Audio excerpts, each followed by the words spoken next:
Hello, it's me, Just a Veteran. I thought I'd do a video at home today talking just about life since getting out of the military. For those who watch my videos, you'll know that I am a military veteran. I'm very proud to be a military veteran. I've been out now 12 years, which I don't know where the time goes. Time just seems to whiz past at such a rate of knots. You don't realise when you're young, time goes so much slower, or so it seems. I'm 52 now, and I've had a great life. I'm having a great life. I live in Spain, as you may remember. Been here for 5 years, but I've been out in the military 12 years. I was in for 23 years. I was in the Royal Military Police. Someone had to do it, guys, right? And I had a great time. I had a great time in the army. I think the thing is with the army, you don't realise the benefits of the military and the professionalism of the military until you get out and until you work for certain companies that are incompetent. You leave expecting the same level of professionalism, the same standards as what you had when you were in the military and as what you expected when you was in the military. It was a standard, right? You know, the honesty, the integrity and all that sort of thing, turning up early, the usual stuff. That was all expected. We'd done that as a matter of course. Looking smart for interview, dressing smart.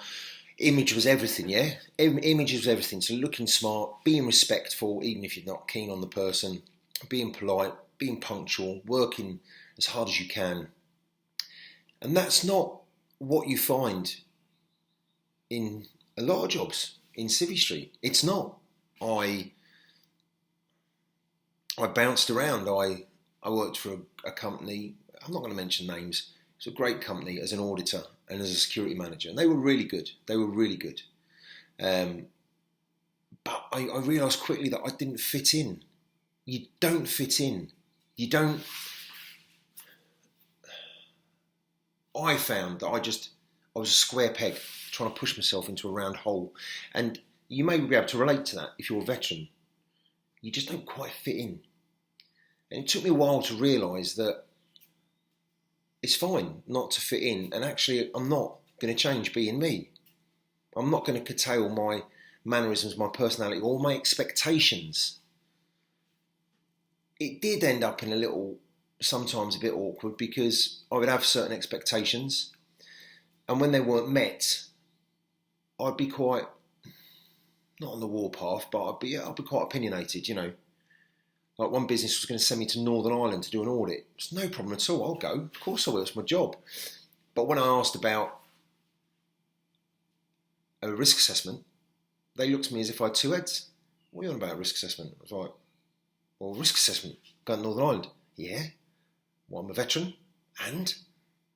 Well, there's still things that happen to serving personnel and veterans have a kind of a target over our heads still. No, they don't. That's long gone. So then I had to have a meeting with the manager one-up, and I went into that meeting. It was a week later, and I went fully armed with all the things that happened in Northern Ireland over the past year at that time, and just pointed out to them, you know, blah, blah, blah, blah, blah. And they resolved it by saying, oh, well, you're health and safety trained, aren't you? Why don't you just do a risk assessment yourself?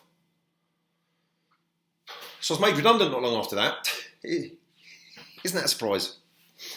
But things you take for granted in the military, they don't really exist in Civvy Street. Do they need to? Well, yeah, I think they do. But when you identify that they're not there, it's frustrating. Especially if you spent like 23 years in the military under a certain regime, institutionalised, and you get out and you want it to be the same. You expect it to be the same because you've never been out before. This is the first time. And of course, the people on resettlement are great when they're doing the transition workshop for you, but no one in your unit can tell you what it's like because they haven't left yet. It sounds daft, but there's no one there who can really give you real advice, apart from the odd one you'll see will come back on a workshop. But no one can give you a real frank sort of honesty of what it's like. I went to the dentist, and when I got out in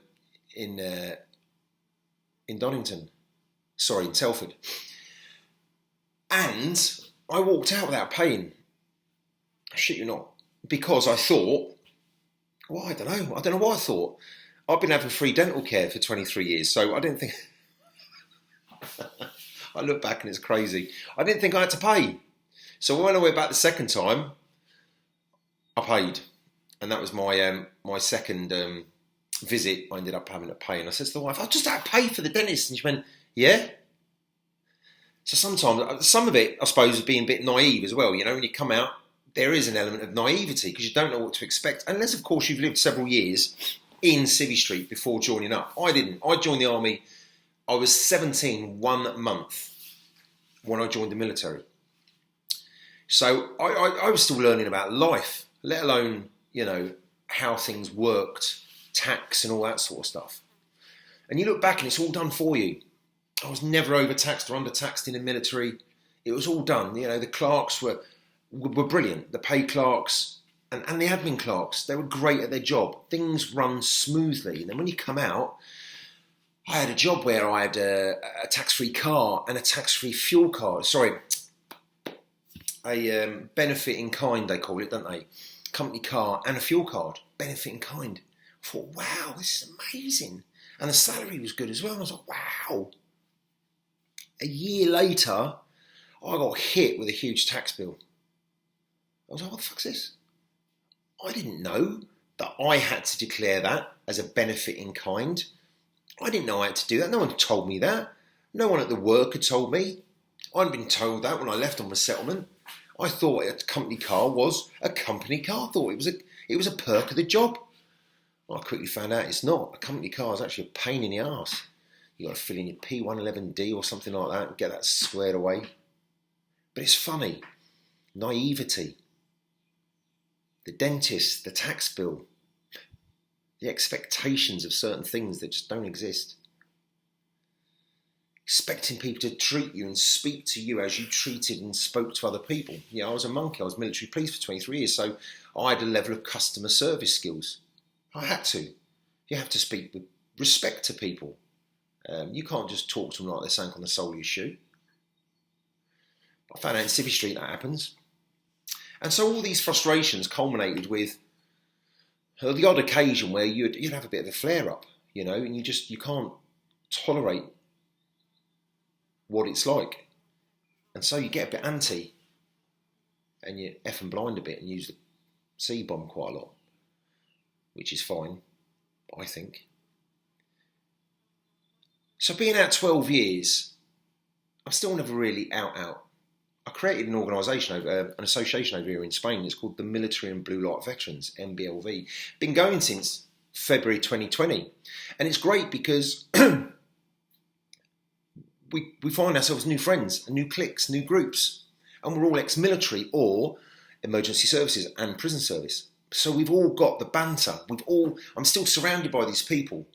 The banter, the fun, the laughs, the jokes, you know? Well, you don't get that. We can't get that as much from civvies as what we get that from fellow veterans. We have a Remembrance Parade each year, and a Remembrance Parade is brilliant. We have over 150 people, they're the medals, the berries, and we have a laugh, and we raise a lot of money for the Royal British Legion over here, you know? And it's that camaraderie that everyone laughs. They love it. They come back. They come to the remembrance.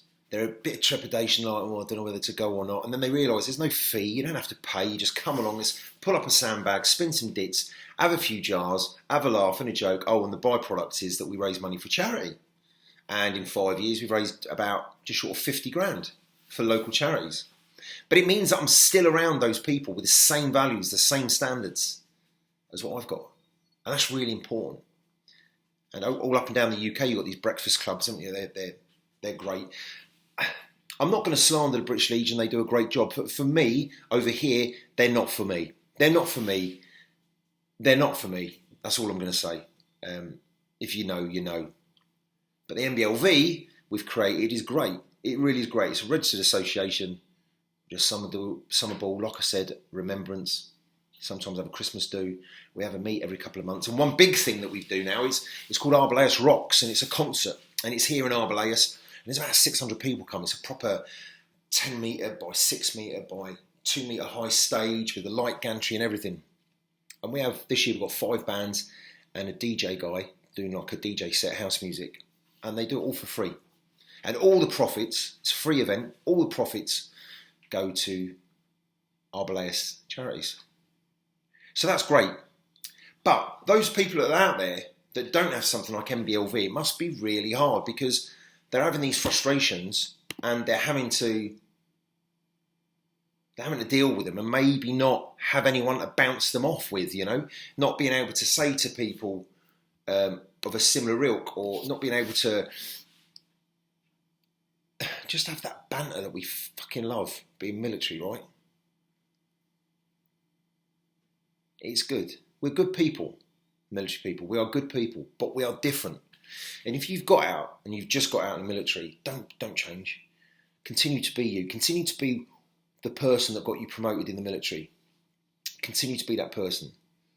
Because that is you, my friend. And if you change, you're not being you. You're changing to fit someone else's expectation. Be you and watch the people come to you. Now, I know that being you is not being an arsehole. It's not. Being an arsehole is as a result of other people's actions and personality towards us, right? That's what makes us angry and short-tempered. 99.9% of all military veterans I meet are such nice, kind-hearted, genuine, benevolent people. And I'm proud of that. I really am proud of that. Because, of course, what's happening in the UK at the moment is nothing short of diabolical at the moment. And yet we still have the men and women join without question. One of my sons is still in. He's a sergeant in the REME, got promoted last week. And people still join up. People still serve. And every day people are joining and every day people are leaving. So if you have left and you're having problems, it's fine. Don't worry. Continue to be you. If you haven't left yet, but you will be, just think about what I've said. It's a different environment. People are different. They don't have your standards. So try and get yourself involved in some sort of veteran association or veteran organisation where you get the opportunity to dress up once in a while, you know, look smart, take a bit of pride.